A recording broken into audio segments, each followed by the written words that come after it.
Another one we could talk about is the money laundering methods of the uber rich. Have you heard of the mattress conspiracy? Oh, mattress firm? Yeah. Oh, dude. Yeah. Where? No, when has anyone ever bought a mattress from Mattress Firm? Maddie and I did. I did too, actually.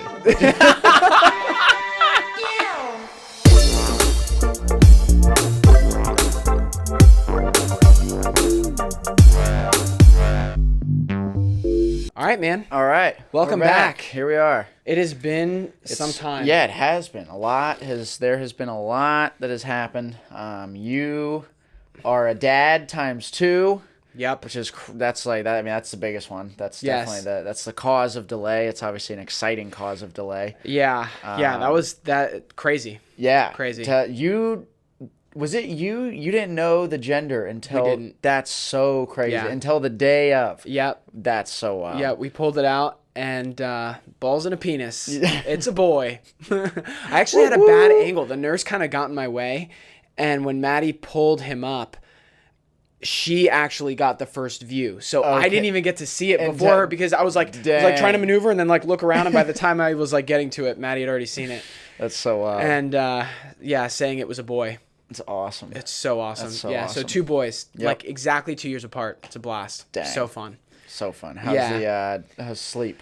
It's a little bit difficult to come by, but to be fair, it's not bad. Okay. How would you say this compares, like just right off the bat? Obviously we're only a couple weeks in, but how is this compared to your first child? In terms of like the life change, I guess. Oh, like going from 1 to 2. Yeah. Like the obviously like the work that's involved. Like, is it the same? Is it easier?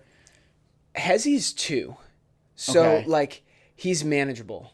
He's manageable. Mm-hmm. Like he can take orders, sufficiently well. Right. With a little bit of rebellion in his heart, but he does it. And he like can be a little bit self-sufficient. It's like, Hezzy, we need you to play with your toys or something. Yeah. So it's not like having 2 babies. Right. That would be tough. People who have twins, that's tough. Or even like your brother. Mm-hmm. Yeah, pretty much 2 years apart. Oh, No. Exactly. They're 1 year apart. They're exactly 1 year apart. Oh yeah, you're right. Not yeah, 2 it's years. 1 and 1. That's a big difference. Oh yeah, you're right. Yours is just now. Yes. Yeah. Wow. Okay. Yeah. So we have a baby and a 2-year-old. They had a 1-year-old and a newborn. Yep. Yeah. Yeah, that's true. That's weird. That kind of slipped my mind. Yeah, because Ethan's now 1. Yes. Ethan's my youngest nephew. Yeah. And so you've had more time. Yeah. I think more 2 time. years. I think 2 years is a good gap. It's a sweet spot. Yeah, It's a sweet spot. definitely. They're still going to be really close. They're going to be really good buddies. Mm-hmm. But they're not, like, they're going to grow up with a lot of the same friends in the same circles and the same things, whatever. But it's not so close that it makes this particular phase difficult. Right. But you're only in it for so long, man. Like, you, literally a couple years goes by pretty quick.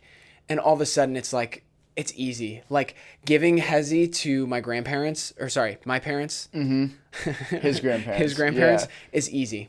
Yeah. Yeah, but that's cool. Titus has been a way easier baby than Hezzy was. Okay, in terms of his temperament.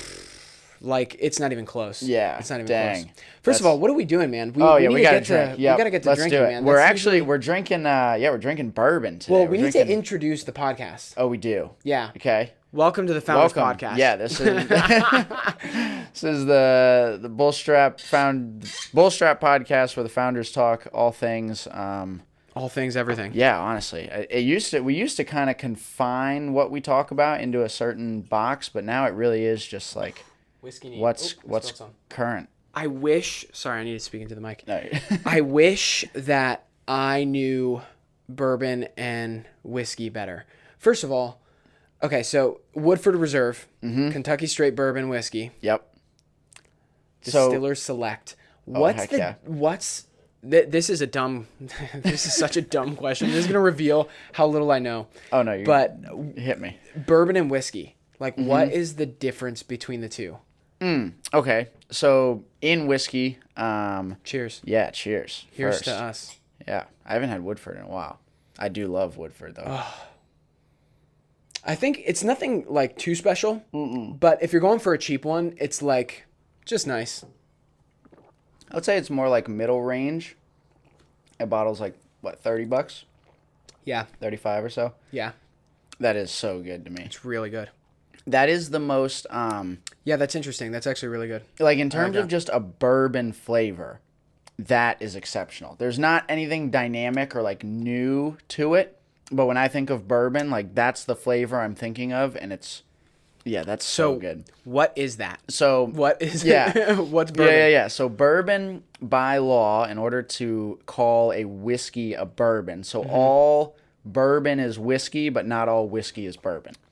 So like bourbon is a type of whiskey, if that makes sense. All bourbon is whiskey. Yes. But not all whiskey is bourbon. Is bourbon. Yep. So you can have so within the whiskey family, you have bourbon, you have Scotch, you have Irish whiskey, like blended whiskeys. Okay. And so bourbon, in order to be called bourbon, it has to be brewed or aged, made, distilled. It has to be distilled in America. In America? In America. The whole process must be done in America. For bourbon? For bourbon. Why? That's just what so bourbon That doesn't make sense. Yeah, that's what it is. Bourbon is American. America. Yep, American whiskey. In the same way that Scotch, if you want to call something Scotch, everything must be done in Scotland. Oh, okay. Like, all right. otherwise it's not Scotch. Territorial. Yeah. It's very territorial. All right. No. That's cool. Yeah. Okay. So, but that's a weird class. Is there any? There's got to be something else to it than just. So for bourbon, it's made in America or distilled in America. It has to be aged for a minimum of 4 years. Mm-hmm. It has to be aged in new charred oak barrels. So they have to be new barrels, and they have to be charred. So they have to be hit with flame on the inside. Okay. And then and they also have to be 51% corn. Like the mash bill, the kind of the ingredients that go into making it or distilling it has to be at least 51% corn. That's so interesting. Yep. And weird. And so that's how and under those qualifications, you end up with bourbon. And so what's whiskey? So whiskey is just a barrel aged, I think grain distilled liquor. I hope you know what you're talking about. It sounds I'm pretty sure that's what whiskey, like, because whiskey I'm not necessarily Wait, sure. say that again. Bourbon, say that again. It's just a grain. It's like predominantly grain, so either rye or barley or corn. Okay. Which you can get like rye whiskey. That would be 100%. A straight rye whiskey would be 100% rye whiskey. Okay. And so it's aged in I don't know if the barrel always has to be new for whiskey. That's something I don't know. But I know for bourbon it does. Like it has to be a brand new barrel. But yeah, and then it's got to be aged. It's got to be aged and mostly grain. Huh. But other than that, I'm not sure I don't know outside of that what the rules are. But bourbon specifically, 51% corn, made in America, at least 4 years old. Wow. Yeah. That's so interesting. I'm going to end up drinking this so fast. Oh, it's so good. I'm just smelling it. Mm-hmm. I mean, yeah. This I feel like among bourbon enthusiasts, this is probably nothing to write home about. It's well respected though. Like Woodford is definitely oh, you only have Woodford, like no one's gonna complain. Okay. But yeah. Like even the most versed whiskey drinker is gonna be happy if Woodford is what they have. Okay. So what's Scotch? Okay, so Scotch, I know. Ooh, Scotch I'm not as versed with because I don't love Scotch, and so I've never really like dove into Scotch. I know that it must be obviously made and distilled entirely in Scotland. Okay, interesting. The age limit is 3 years. I know that. Is there an age to whiskey? I think whiskey is 3 years. Okay. And so Scotch falls within that. For whatever reason, bourbon is 4. Is there anything less than 2 years? Or like less than 3 years that can be classified as anything? Or it's like, it's got to at least be in a barrel for a certain amount of time? Ooh, I don't know. Then you might just end up with like a liqueur. Like oh, okay. Yeah. Okay. I'm not sure. Because it's weird because whiskey is one of the few I don't know, liquors, if you would, like post-prohibition, Yeah. whiskey got all these laws. And so depending upon what you want What to do you mean call, whiskey got all these laws? like in it the got ways you slapped? can make it, basically. Like, Oh. hey, now we're going to bring whiskey back. Depending upon what you call it means it must fall within These parameters. criteria. Yeah. So it's like, okay. it's weird. So they 'cause- controlled it a little bit. Like, yeah, okay. That makes sense because during Prohibition, people were making crap alcohol. like moonshine and stuff. Yeah. Which is basically, So that was like a protective measure. Like, hey, if you're gonna call something whiskey, it's gotta be at least this. Okay. Yep. Okay. That makes sense. Yep. That makes sense. Yeah, because during Prohibition, people were like, they were making sketch alcohol. It was like it was basically like basement distilleries like and stuff. it's like the equivalent of like modern day like hardcore drugs or something like meth or like there were people dying from alcohol consumption in Prohibition. Yeah, I mean, I During guess the that makes Prohibition era. sense. If you think, I mean, just Well, think it's outlawed. about, You're like just you're making crappy stuff. You're throwing, Yeah. you're experimenting. You're it's like, fermenting. oh, try this. This is gonna really get you. This is gonna make you go wild. Yeah. Like it's basically drugs at that point. yeah, you're testing. Yeah. You're just testing what works. That's why drugs should be legal. That's, oh, there's a topic. Yeah. Do you or do you not believe that the government should be able to tell you what you're allowed to put in your body?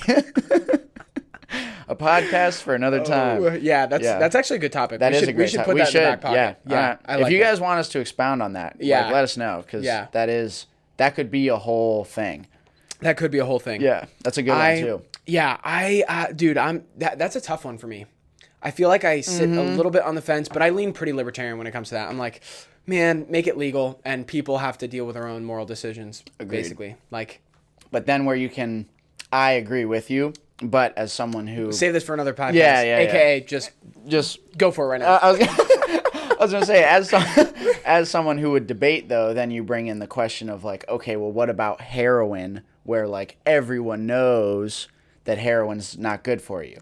You know, like that can be the argument. But is that the truth? Is all forms of heroin hold bad? on, but it's a whole technically alcohol. There's not really any type of alcohol that's consumption good for you. I know. That's Actually. another one. But heroin is in another category of substances that's like you instantly get addicted.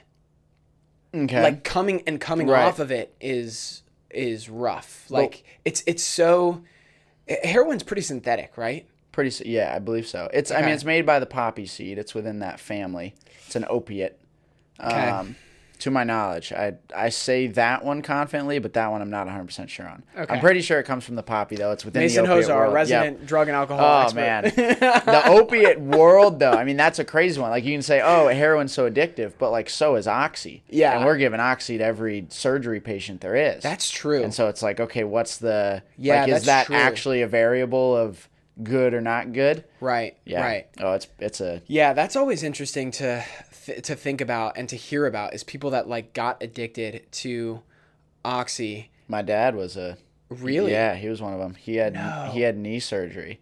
And granted, he was, like, wise enough and strong enough and a former nicotine addict. So he kind of went, oh, this is what addiction is. Like, I got to get off this. Whoa. But yeah, he had knee surgery, and he said he was 5 days in. And he was like, all right, like, done with the pills, whatever. He said he felt the coming off of the oxy was worse than, like, the pain that it was fixing. Like, he wanted to rip his skin off, was how he described it. Yeah. 5 days? 5 days. Like, hey, 5 days of pills, and now, like, you're ready to come off. And he's calling his doctor going, if you can't fix this feeling, I need more. Because, like, this is not good. Whoa. Yeah. That's crazy. That's so crazy. It's so nuts. Actually, you know what? That's ringing a bell. There was a guy that I used to work with who, a similar thing, but his were for kidney stones. And he had bad kidney stones. So they prescribed him oxycodone. And, dude, it took him, like, coming off of it, he was, like, shivering. Yep. And it was bad. The cold sweats. Yep, the whole thing. The whole thing. It's Man, wild. That is wild. It's wild that you could just give people drugs like that, like under medical. They're so, like not. Well, they're just not legal. So then, for the medical community to be like, okay, this is the conduit through which it's legal here. Yeah, You guys can there's just one. have them. Like, hey, like if we had a pile of oxys right now and you were just put one in your mouth just for the will of it, just for, hey, I'm gonna pop an oxy, Yeah. you would be breaking the law in the United States of America. Yeah, because But- it's not prescribed. It's not prescribed to you. But Yeah. if you go cut your knee open or whatever, we have surgery, like, hey, we'll give them to you. Yeah. We'll just, it's I mean, weird. I get it. Like, technically, there's like, okay. Pain you know, relief. Yeah, it's the whole. Yeah. I have back pain. Yeah. Makes Dude, sense. yeah. That's another, oh man, that's a whole nother podcast too. I know. Just I know. Yeah. the medical world of things. Well, I think something that I wanted to talk about that was kind of relevant is this might be boring, but I think we'll try and go there. Okay. Inflation. Oh man, it's up. Inflation is real. It's we're in it. Bro, we're in a, that's that cash. Okay, well, I guess there's What do you think? two things. I want to There's- hear. What do you think? This is a little bit my topic. I enjoy this enough. I enjoy You're economics. definitely- yeah. And like former CPA. no, I'm a CPA. You can't. Yeah, you hold that title forever. Yeah. Well, not Or- forever. I'm gonna make my license inactive because I'm not using it. Okay. But if all I'd have to do is like start back up my continuing education. I have to do a certain amount of hours of continuing education whenever I want, and then I Okay. can get like relicensed. Oh, interesting. So Yeah. you just have to be up to I date. passed with, the like, exams. Yeah, yeah. with what's going on. Yeah, and I have to Okay. do 80 hours worth of learning, which you can do online. You can do any like a it's year. every 2 years. Oh, that's not awful. No, but 80 But hours that's is 2 weeks. Yeah, true. It's Yeah. a full week a year. Just yeah, to it's annoying. yeah, that It's is annoying. Yeah. What if you, assuming, okay, like, you don't do 4 years. Like, 4 years, you just let that slide. Do you have What to do you now mean? go back You don't do and 2 years, or you don't do. Like, you just, like, let that go, and you don't do any of your 80 hours. Yeah. Do you have to now go back and sit for all the I don't exams know. and stuff? If you don't do you're saying if you don't do the proper thing and like file to be To, like, inactive, yeah. but you just like don't do your CPE, you don't do your continuing education, Mm-hmm. and you just let it go. Like, can you... I don't know. There's rules around it. I forget, but I think it's more like it's more of a slap on the wrist. Like they're gonna make you do something worse. Yeah, yeah. Makes So sense. I'm gonna need more of this soon. Yeah. Also, quick recognition. I don't know if you can see your shoes, but we are both wearing new era, I think is what they call these Vans, black jeans and a white t-shirt. Unintentionally. Oh my gosh! Wow. Yep. We're like Totally literally- yeah, uncoordinated. we're actually like That's hilarious. We're cloned right now. Bro, high foot. Yeah, which is also funny because we did the same thing for our Thanksgiving dinner. We had Oh, yeah, that's we had right. a big Thanksgiving thing, and we Yep, showed yep. up in the same That's same so colors. funny. Yeah. So wild. That's hilarious. Yeah. Okay, so inflation. There's two pieces, I guess, really to maybe dive into. There's inflation as it happens, which is I don't even know what our The inflation percentage. rate? Yeah. I don't know either. I think it's like 8% or something. Okay, I want to say it was like 10. That was where my brain It was was 8.5. going. Okay. It's high. It's really high. It's And then- not been this high in like a very, very long time. Yeah. And so there's a whole bunch of different things that can obviously like impact that, and Yeah. you honestly are gonna know this like way better than I am, maybe. Yeah. Like, so after inflation, so we have call it an 8% inflation. So now for every dollar you have 8 cents less. So now for every dollar you have 92 cents based on your spending ability in the country. Yeah. That leads to what we're now saying we're entering is recession. What is that? I guess this is really a question because like I don't really know and I want to Yeah. be educated. Yeah. Where like how are those things so like how is that related in the sense that all of a sudden okay there's only 8% like assuming 8% less is going into the market, but now all of a sudden it's just like there's a tipping point and stuff just Goes down. Yeah, like that's what I don't understand. Like it's like, oh no, we're not entering a recession, but it's like, oh well, if we do, then everything just So inflation is not necessarily a cause of recession. If anything, no, recession is I think it's inflation causes recession. Well, Or sorry. What I meant to say is that a recession is not caused by inflation. oh, okay. The two things are maybe kind of related, but not really. Okay. At least the way I tend to think about it. This could get really boring really quick. Yeah, that's This could okay. turn into, I'm a history like lesson. interested though. Like, I'm okay, like, so here's let's do like some 101 here. Okay. If there is one basketball that exists, you've probably heard me give this analogy before, but if there's one thing that exists, like one basketball that exists in the entire world, that basketball is really insanely valuable. Right. Depending on the depending on the demand for that basketball. Right. No. It's why the Mona Lisa is so valuable. There's only one, and the demand for it is really high. Right. So that's like basically there's incalculable value to that piece. But all of a sudden, if there's millions and millions of basketballs and they're being made and they're being produced, it's supply and demand. Like there's way more supply and there's sufficient demand. So the two things kind of meet each other, and then the market sets that price. So supply and demand meet each other, and then the market sets a price. What people don't realize is that the same principles apply to money. The same principles of supply and demand apply to money. So if there's only $1 bill that exists in the whole world, that dollar is really valuable. Yeah. Yes, that dollar is valuable. But if you're just printing trillions and trillions and trillions and trillions, and you're just pumping it into the system, and you keep printing and printing, and it's just numbers on a screen, then again, the laws of supply and demand take effect with money as well. Saying that there's way more. There's way more dollars, so the value of each dollar goes down. Right. Okay. Yeah, that makes sense. So people tend to think of inflation as rising prices, but really what causes rising prices is an increase in the money supply. Right.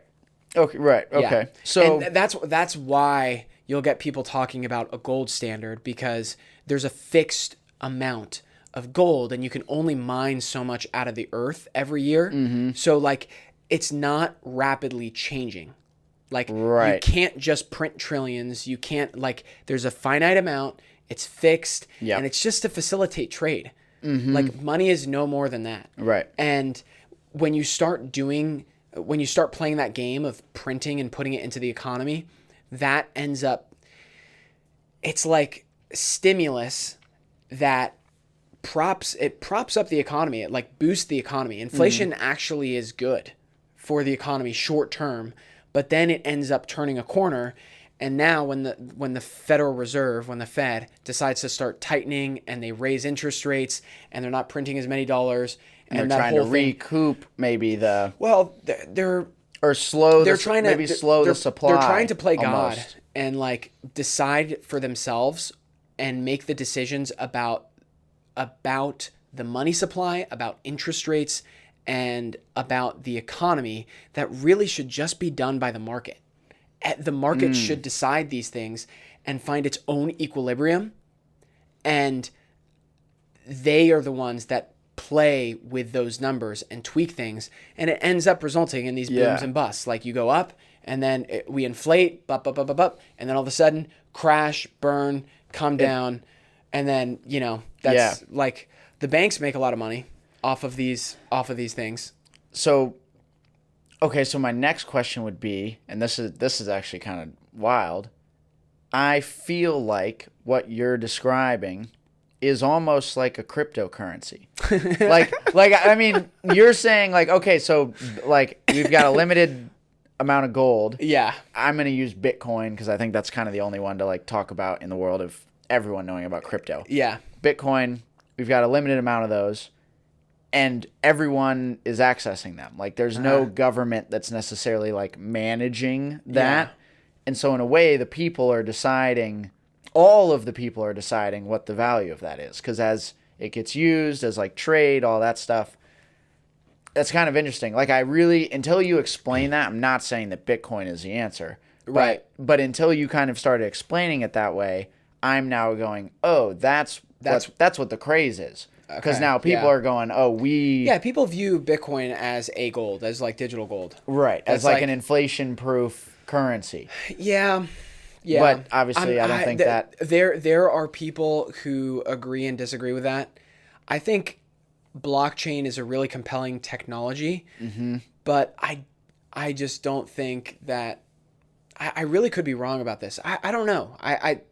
I don't know. I'm no expert on crypto. Yeah. So my tendency is to think that like you can't touch You can't touch crypto. Like, in a really disaster scenario, your crypto is worthless. Like, nobody wants. But I feel that way with gold. And No, gold has had value for thousands and thousands of years. People use it for trade. Like, it's been used. It is like it's the Earth's natural mechanism for trade. Like, it's what the Earth has provided as, like, here's what you will use to buy and sell as like a mechanism for trade. Crypto could be that, and like especially in the digital age. But like, I think a lot of people who care about gold understand this problem where when the money supply gets inflated and when things go crazy, you can turn into Zimbabwe, where paper is more valuable than the money it's printed on. Or did I say money that right? is more valuable than the paper it's printed. No. The paper is more valuable than what's being printed on it. So like, even if you're printing like trillions of dollars in Zimbabwe currency, it doesn't matter because they've just inflated it into oblivion. Yeah. Like, it's now worthless. Same thing with Venezuela. Like, their currency is worthless. And So then that goes into a disaster scenario where nobody cares about crypto in Venezuela. And it's because the economy is upside down and totally haywire. They're like killing cats for food. You know what I mean? Like, it's bad. So, okay, so we just But gold and silver are still incredibly valuable over there. Okay, so that's the point that I'm making. I don't think gold and silver are replaced in that particular sense. Like, real disaster, I think it's like it's a speculative investment, in my opinion. For sure, agree. Is what Bitcoin is. That can be and I can agree with that. I guess my thinking is, well, there's two pieces. One, we just printed like $17 trillion. Yeah. Which, I've lost track. Yeah. Like, it's ridiculous. But in my mind, like, that's more than our national debt that we've just now printed. And so why not just print the national debt and pay it off? No, I'm saying, like, in my mind, we should have just, like, basically decreased our dollar value by like 50%. So like, if our entirety how much have like food prices gone up? Do you happen to know that at all? No, I don't. It's high. It's A probably lot. closer to 50%. Home prices have gone up. Easy, 50%. Like, more, maybe probably more 100, than probably double. 200%. Yeah. So that's the point. The way that the Fed tracks what they call the inflation, like what they call CPI, the Consumer Price Index, it is kind of whack. Like, it's not perfectly accurate.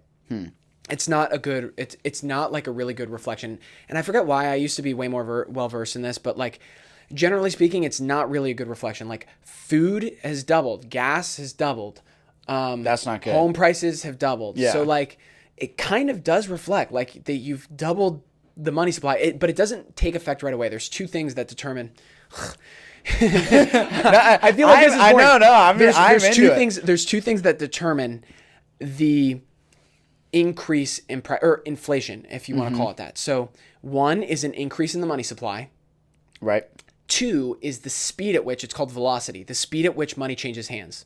How much are people spending, basically? How much are people spending? Like, how often and quickly are they? Yes. So what ends up turning Zimbabwe into Zimbabwe and Venezuela into Venezuela is, towards the end, people start to recognize, oh my gosh, every day that I hold on to dollars, they're less valuable. I want to buy this. How many dollars are you willing to take? Just get rid of your dollars. Yesterday was 100. Today it's 200. Okay, $200. I don't want dollars. I want things. Right. And that's when things go haywire quick. Like, you get like thousands of % increase in prices overnight just because people realize, oh my gosh, the money in my pocket becomes less valuable day by day. Yeah. And then that's what wrecks the economy. It's like, people, as soon as people recognize that, that's velocity. So then velocity takes over and basically ruins the whole thing. Everybody's like, I don't want dollars, I want things. Okay, so if you can suppress the velocity, you're describing runs on the bank and what governments always try to do. They try to do price and wage controls. They try to, like, okay, the price of XYZ thing is set at this. Wages are set at this. You can't spend more money than this per week.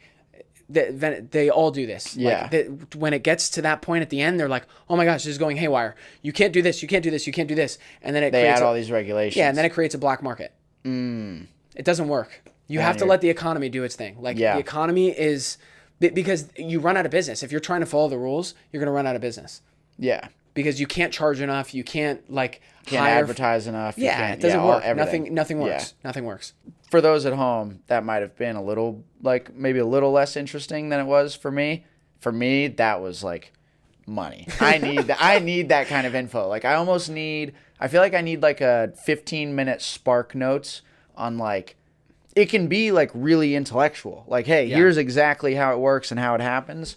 But yeah, I just needed a little more of like a, here's what's going on. You know what's funny is it's pretty conspiratorial, but like the next layer to this is that we have a debt-based monetary system. We do. Yes. Do you know what that means? Yeah. You do? Yeah. Okay. We've been in debt over there forever.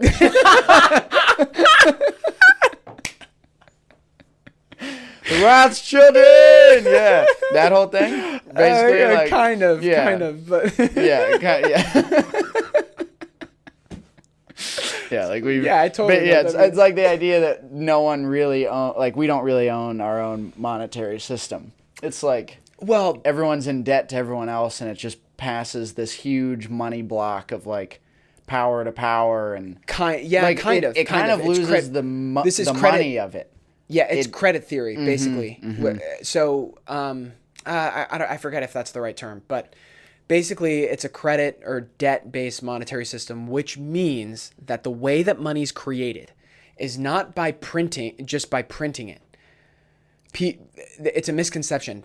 The Federal Reserve prints money, but they're a bank. So the Treasury, the United States Treasury, which is a part of our government, when they need trillions of dollars to go to war, they can't just print it. They call up the Federal Reserve, which is a bank for the government. Right. Private institution. They have to call the Fed and say, hey, guys, we need X trillions of dollars, and we passed it through Congress. The Fed will say, okay, print it and lend it to the government. Money is created through debt and debt only. So we're lending. So if all debts were paid off across the world, if everybody paid down debts on their homes, debts on their XYZ LMNOP, like governments paid down their debts, everybody's bank account would show zero. There would be no money in the system because the only way that money is created is through the use of debt. Debt is how money is created. Loans are money. Like there is no money enters the system that doesn't have to get paid back by its creation. Yes. It only enters the system by someone saying, I'll give this back to you. Yes. Yeah. That's how money's created. That is how money is created. Which is... So in a way, it's basically whack. That system, again, this is conspiratorial because like actual, I would probably get like slapped around by like a real economist that, like a Keynesian economist that like knew their stuff and whatever. If but they know the lingo. This is, whatever. This is fun. We're just this is a podcast. No, and I like. Cheers. Sure, you might not know the. We're drinking here too. Yeah. We're idiots. I might not Don't know listen to us. the ins and the outs of like how it all works, but I think it's also tough because like the conspiracy theory, whatever. It's like all the details might be not there, but there's enough big picture evidence to go, this is how it works. Yeah. So explain this to me. Yeah. In that theory, Joe Biden, our president, goes, we're going to print 17 trillion. Yeah. Federal Reserve, I need that money. Or Treasury? Reserve. The Federal Reserve. Reserve, we need this money. So Joe Biden, in a way, is betting that America, like our economy and our GDP, all of that, is able to pay that money back. Is that, in a way, like a bet that he plays? Kind of. Okay. The problem is that nobody can ever do it. A debt-based monetary system is meant to fail. Always. There's no way because there's always more debt. There's no real money. It's all debt. It's all debt. So it's meant to, like, you have to repay. Let's say there was just, one bank said, hey, here's $100,000 that I'm going to loan, and that's all the money that's in the system, right? But you have to pay it back with 10% interest. So they created $100,000, but you have to pay it back with $110,000. Where's the 10 come from? More loans. You gotta go get that from somewhere else. Yeah, you get it from somewhere else. It's impossible. At the end of the day, this monetary system is meant to totally fail. That makes sense. It's the way that it works. Yeah, because if any money is loaned and the payback is not break even, if there's interest on anything, then you never. Because in order to even pay it back, there must be some value that comes outside of where it was printed. Yes. Because if it's like, hey, I give you $100K, I need $105K back, but there's only $100K in American currency, so you better find $5K in value. Like, in value, obviously it would be dollars, but like at the beginning, it would be like, okay, so you better go find $5K from someone. And it worked for a while. Like, it's not that it doesn't, like, permanently not work. Like, it does work for a little while, but eventually it's meant to fail. The system is meant to fail. So... Is 10% inflation a failure? Who knows? But dude, this is what's so interesting. It's when I was growing up, I played a game called RuneScape.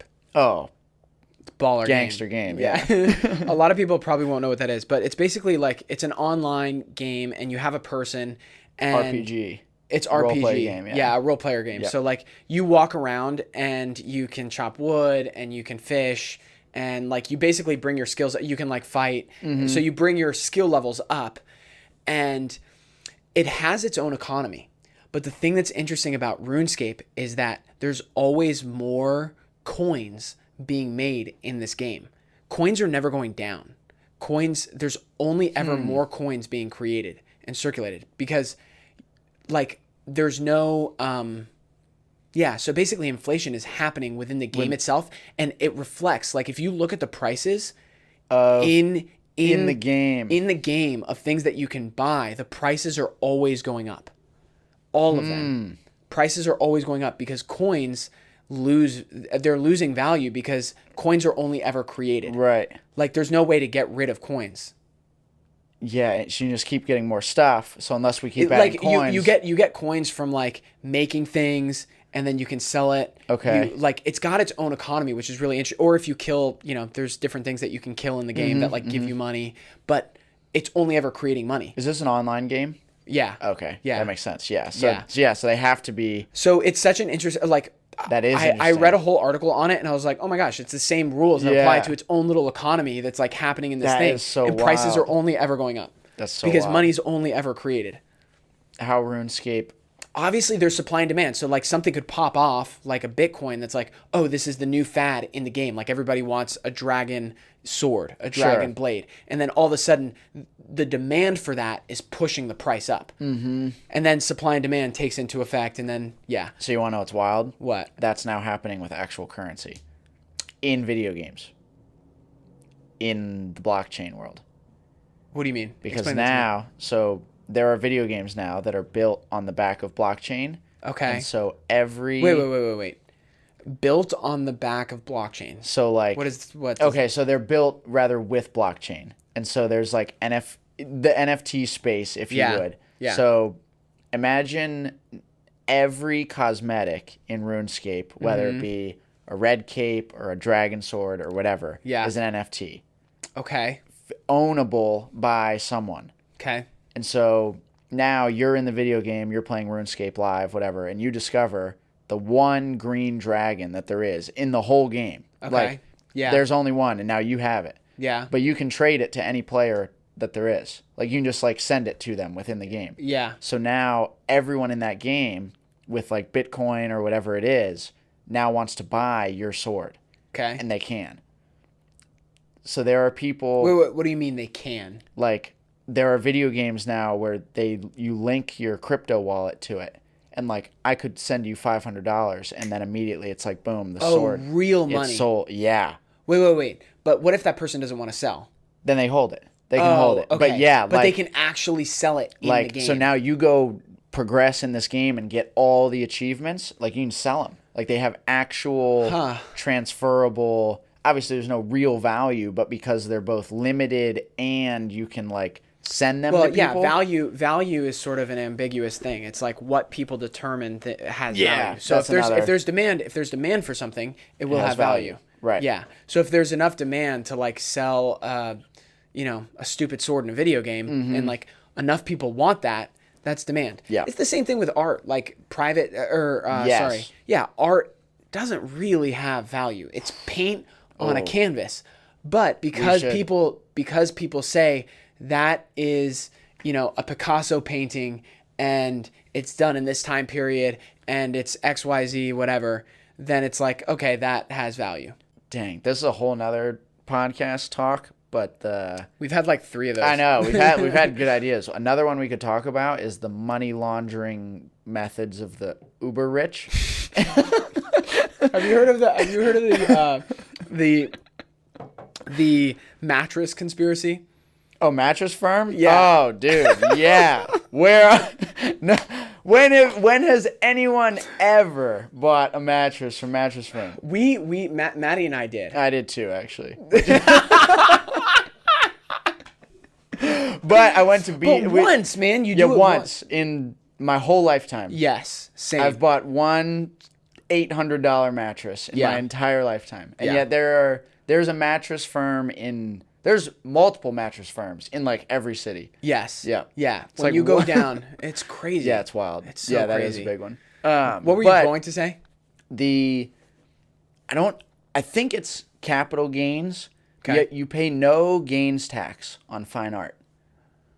And I'm pretty sure I'm pretty sure you pay no capital gains tax on fine art. Let me look that up. And so with that, it has become this, I don't know if oligarch is the right word or whatever, but like fine art has become a way for the schemey to take like... That can't be true, bro. Dude, there's no way you. that's true. I'm telling you. Here we go. Borrowing against the value of artwork. So taking on like a mortgage allows people to get cash without having to sell, which means there are no capital gains tax due. Yeah, of course. That's the same thing as with real estate, like a cash out refi. If you buy a property, this is why loans can be good, basically. It's the same thing. It's the same thing with real estate. If you buy a property for $1 million and your loan is, let's say you put 20% down, so you paid $200K and your loan is $800K, right? Yep. And then the value of the property increases to $2 million. You can now, through the bank, borrow against that $2 million because the property is increased in price. So you can take another, call it $800K off the table. You don't have to sell it, but you can take, because the value has doubled. It's like, look, it's already worth what I owe you. Yep. So it's worth more than I owe you. And if I take $800K off the table, I still have $400K, which is still 20% of $2 million in. I have $200K that I put in dollars to buy the property and $200K in acquired value. So Right. I can take $800 off the table and use it for whatever I want and not pay capital gains tax. I can borrow against it, and it's so cheap to do that. That's like cheap. So what money. if you just borrowed it and paid it off? Borrowed it? Like borrowed $800K and then paid off your home. That's dumb. but Because you still have an $800K loan. Okay. Yeah. Okay. So you're So you can technically sell it if you want, which is it's not sell it. It's you can borrow against the value of it. Yeah, that's so strange to me. Like, hey, I'm gonna give you money. So it's basically like, hey, you're gonna give me $800K. The same principle with art. And if I don't pay you back, you buy take my art. home. Let's use easier numbers. You buy something for $100. Okay. And it goes to $200, and now, instead of selling it for $200 and having to pay taxes on that $100 increase, you can just borrow the $100 and use that for more art. Just buy more. Buy more art. Yeah. Yeah. Interesting. Okay. Yeah, that makes sense. Yeah. There is another piece to that, and I'll bring it back at another time. But there is a loophole within the fine art world, and it might be like uber fine art, like north of 20 million or something. But there is a loophole of like, for whatever reason, paintings are the thing to do. Like outside of watches and boats and cars and... It's probably because they retain their value so well, and you can't buy anything that small that is worth that much. Diamonds. Okay. Yep. Probably true. Which that is actually kind of that's a big one too. That's Yeah. another cool one to kind of jump into. Yeah. That's probably true. That's a probably wild true. one. Well, I think Dang, this has been a full it's a full podcast. I think what we're gonna do now is transition to this. the BS Society portion of the podcast. Ooh, yeah, put that down like boom. that. There you go. Boom. That should have been that way this whole time. I know we're drinking out of BS Society whiskey glasses. Yep. I don't even know if you can see they're laser etched under there. Yeah. Oh yeah. But if you're not a part of the BS Society, you should be at this point. We have some fire members as a part of the society. The Discord's popping off. The Discord is popping off. That's actually, I've been loving that. Yeah, we should actually check in with the Discord and be like, yo, we're filming. Yeah, like, we should. Send them a little. In fact, we're going to do that right now. We're going to send a quick pic to the Discord chat. You won't see it, though, unless you're... There it is. Boom. Unless you're in the society. So if you're not a member, it's probably the coolest thing we do around here, at least as far as Claudio and I are concerned. So we send you custom gear every quarter as well. Such as this. This was the inaugural. This was the very first gift that we sent. Yep. We sent this box out with these whiskey glasses, and it's sweet. We send an item that's curated like this every single quarter. There's that. You get 20% off our site always. It's Black Friday pricing, 24/7, 365. You get it all the time whenever you want to purchase something. You get access to a Discord chat that is hosted by us. So we're in there, we're active, we're responding, we're talking to people. It's really sweet. Is it? What else? There's so many other things. I know. You get access to the next part of this podcast. Yeah, that's a big one. That's a big one. Yep. Yeah, we do that. And it's just Oh, sweet. You get early new- access to new products. Yep. We also send things like Oh, we just randomly sent something, the didn't Discord. The Discord chat is gonna be like we just included that as another piece of the BS Society, so it's like a little bit of an evolution of this. But that's gonna be a forum for us to like send stuff, get product feedback, like early access to everything that we do. It's basically like you guys are getting a massive behind the scenes look into everything that we're doing at Bullstrap, and it's sweet. You get to connect with us, like just absolutely awesome. It's so gangster. So sick. Yep. So sick. It is literally my favorite thing that we do here. Probably. It's a lot of fun. I can tap into that. Yeah. So that being said, we're gonna say peace to all of you guys and transition to that part of the podcast. See ya. Peace.